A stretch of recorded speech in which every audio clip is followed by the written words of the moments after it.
Mate, if you ain't getting this one, then this one's for you. Hi guys, and welcome back to EME TV. I don't know why I always rub my hand. Do I need to work on an intro?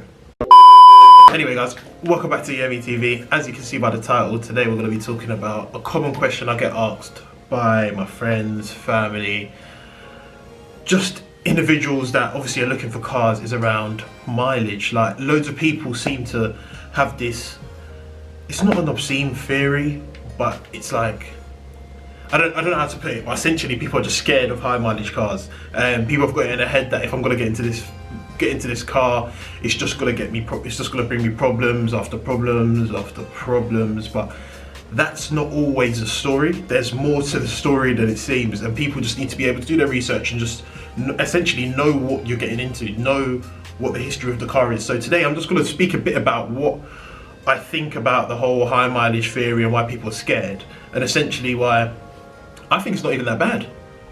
Essentially, the cars that have come on my channel have been essentially high mileage.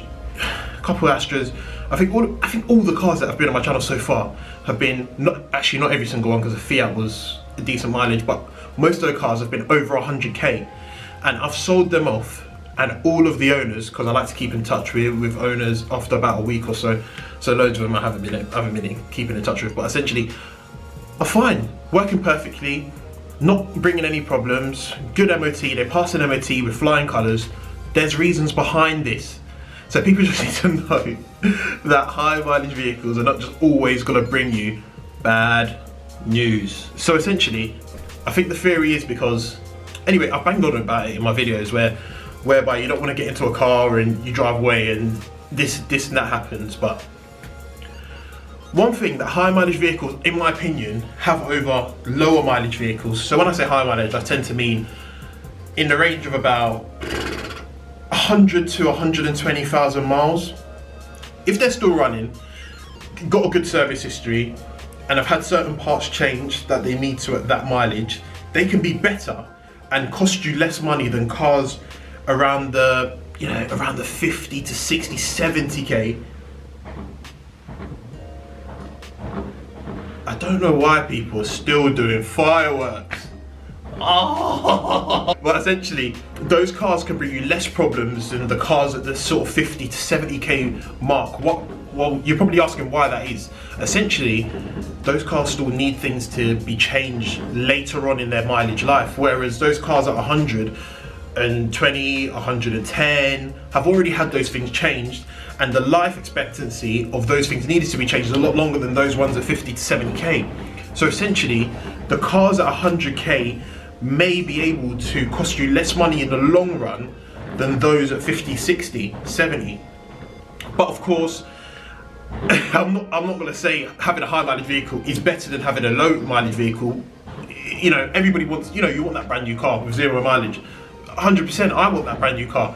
But essentially, the more affordable cars, the higher mileage ones, if they've just had the certain things that they need to change, as well as good history, and we're well looked after as well, because just because a car's low mileage doesn't mean it's got good history. I've gone to view cars which are low mileage. I'm talking, 60,000, 70,000, but they're still very, very bad. So it's easy to get, oh yeah, I've got low mileage, I found a low mileage car and I've got it for cheap.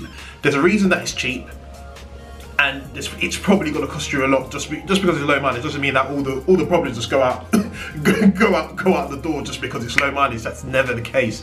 So you just got to be careful, know what you're looking for. Because I've even got a video of what I look for in cars as well. So be sure to go and check that out after this video, or yeah, at some point just go and check that out. So essentially, what I'm actually trying to do in this video is just not really educate, because I just wanted to speak about certain things that I kept getting asked about.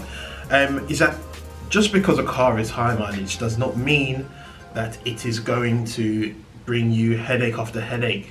Be more open, and also just know what you're looking for as well. Do your research, as I always bang on about. Do your research, know what the problems are, and when you go to view that car and you see, oh, this problem that I've looked at, that are common faults in that car, have all been changed, regardless of the mileage, it's gonna be a good buy. Obviously, if they have proof and stuff, don't get conned into the fact that the car is fine, like I did.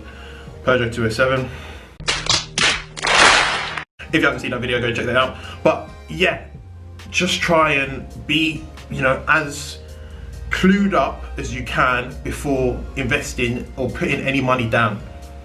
So high mileage vehicles, don't rule them out just because they're over, you know, just because they're over 60, 70k, they're write-offs. They're definitely not. They're definitely not. I know cars that are at 230k and better by far in terms of condition because of how well kept they've been and what's changed in them than the cars that are at 80, 70k miles. Fact. So all I'm gonna say is be more open when it comes to viewing cars. Have a mileage that you want in your head, but just because it's high mileage, so to speak, and high mileage differs as well because not everybody has the same. High might be for some person over 20k, for another person that might be over 80k. For me, high mileage, you know, I don't know. I can say high mileage is over 120,000, but obviously everybody knows, and people, you know, have their, you know, mental, not really mental, but psychologically, they just want their car to have lower mileage because they feel safer, and that's completely fine. You can go away, you can, you know, go about your business, and if you want that, that's up to you. It's your life, live it the way you want it. But I'm just saying, for those out there that are always scared and think that just because a car's got higher mileage means that it's bad, means that it's gonna bring more problems, this is a video out to you guys, essentially, just tell you guys it's not always terrible. Also guys, what I'm trying to do as well, in the UK we're on lockdown now for the next 4 weeks, so I'm gonna bring a bit of a Q&A session to the channel. So any questions you guys have, car related, that you want answers to, by the way, I'm no way, there's a stretch, no stretch. What? No way am I an expert in any sort of way. So if you want answers to any questions that you guys have, send them to me on Instagram, EME_TV. Drop me a follow whilst you're there as well, and I'll try and obviously answer questions that I sort of have answers to and I sort of know a bit about. So yeah, guys, thanks a lot for tuning in. Thanks a lot for watching. Leave a like on the video as well. Subscribe if you haven't already. It does the channel a world of good, as well as the likes as well, as I just said. But at the end of the day, thanks a lot guys for watching. Stay tuned for more content to come, and I will see you in a bit. Peace. If you ain't getting this one, then this one's for you.